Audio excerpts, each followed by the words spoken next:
ہمیں بہت سخت تکلیف ہوتی ہے جب پیشنٹس میل ٹریٹ ہوتے ہیں عطائیوں کے ہاتھوں، اور پیریفری میں جیسے آپ نے بات کی بہت سی کلینکس ایسی ہیں جن میں وہ ڈاکٹر نہیں ہیں لیکن اپنے ساتھ ڈاکٹر لکھ لیتی ہیں. ان کو کوئی چیک کیوں نہیں کرتا؟ مجھے تو اس کی بالکل سمجھ نہیں ہے، کیونکہ وہاں لوکل آپ کے پولیٹیشینز بھی ہوتے ہیں، وہاں اور ادارے بھی ہوتے ہیں، وہ کسی کی نظر میں کیوں نہیں آتی؟ اب کرتی وہ کیا ہے کہ ایک چھوٹا سا سیٹ اپ بنایا اور اس میں اسپائنل انجیکشن لگا کے نیچے کا دھڑ سن کر کے، اور کچے پکے ڈاکٹرز جیسے جس نے ابھی جسٹ MBBS کیا ہو، ہاؤس جاب بھی نہ کیا ہو یا جسٹ ہاؤس جاب کیا ہو، اور اس کو لا کے بڑے بڑے آپریشنز کے لیے اور وہ مل ملا کے اس کا کچھ نہ کچھ. میں نے تو یہاں تک سنا ہے کہ پریشر کوکر کے اندر وہ اپنے جو سرجیکل کلاتھس ہوتے ہیں وہ جو ہم یوز کرتے ہیں اور انسٹرومنٹس وہ اس میں اسٹرلائز ہو رہے ہیں، اور بری طرح پس پڑی ہوئی اور بری طرح خراب ہوئے کیسز ہمارے پاس آتے ہیں. اس کے علاوہ انفیکشنز تو ہوتی ہی ہیں، لیکن اب ظاہر ہے جس کسی نے ہاؤس جاب بھی نہیں کیا، اب اتنی بڑی سسٹ اگر ایک ان میرڈ بچی کی ہے، وہ براڈ لیگامنٹ سسٹ بھی معصوم سی ایک سسٹ ہوتی ہے، اس کے ساتھ تو کچھ بھی نہیں نکالنا پڑتا، وہ اووری میں بھی نہیں ہوتی،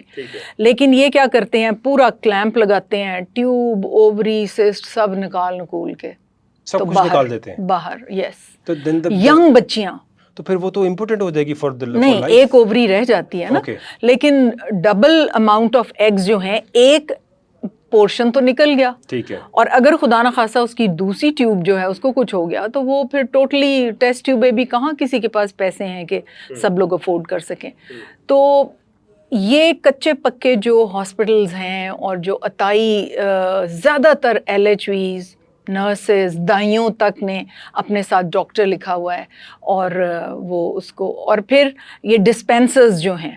ڈسپینسر اپنے ساتھ ڈاکٹر لکھتا ہے، ٹھیک ہے، اور پھر ایک نرس سے شادی کر کے اس کو لیڈی ڈاکٹر لکھ دیتا ہے، اور پھر کچے پکے ڈاکٹر بلا کے تو وہ اسپائنل اینستھیزیا لگا کے وہ کوئی بھی لگا سکتا ہے، اور اس میں وہ ساری سرجریز ہو رہی ہوتی ہیں. کسی جگہ پہ تو چلیں وہ لائف سیونگ ہوتا ہے، بچے کو بچا لیا یا کچھ، لیکن میجورٹی ہمارے پاس آتے ہیں جس میں ینگ بچیاں، ان میرڈ بچیاں، جن میں سسٹ بن ہی جاتی ہے، وہ کچھ عرصے کے بعد خود بھی ریلیز ہو سکتی ہے، لیکن اس کو نکالتے وقت بہت انتہائی خیال رکھا جاتا ہے کہ اس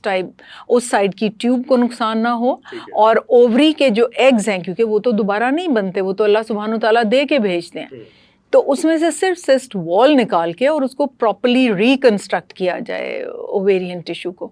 لیکن وہ کلیمپ لگائیں گے اور نکال دیں گے. پھر آج کل ایک ڈیزیز ہے جس کو ہم ایڈینومائیوسس کہتے ہیں، وہ آپ نے جیسے انوائرمنٹل ٹاکسنز کی بات کی ہے، جتنی ہماری ڈائٹری انوائرمنٹل ٹاکسنز ہیں وہ بچے دانی کو بڑا کر دیتی ہیں. اس میں ایڈینومائیوسس اس کو کہتے ہیں، اس میں کبھی کبھی ایڈینومائیوماز بھی بن جاتے ہیں. یہ یوٹرس کے مسل کے اندر ایک چیز ڈپازٹ ہوتی ہے جو اس کا سائز بڑا کرتی ہے. ٹھیک ہے، اس کی ٹریٹمنٹس ہیں، پراپر ٹریٹمنٹس ہیں، اور ان کو ہم کیور کر سکتے ہیں. اس میں پیشنٹ کو بہت شدید پین اور بلیڈنگ ہو سکتی ہے. ٹھیک ہے، اینڈومیٹروسس بھی ہو سکتا ہے، سسٹ بھی ہو سکتے ہیں، لیکن اس کا ایک خاص ٹریٹمنٹ ہے، اس میں اس کی فرٹیلٹی پریزرو ہو سکتی ہے، وہ بچے آئندہ پیدا کر سکتی ہے. میں نے کیسز دیکھے ہیں کہ ینگ بچیاں جن کو ابھی شادی بھی نہیں ہوئی، یوٹرس اووریز ٹیوب سب نکال کے فارغ کیا ہوا.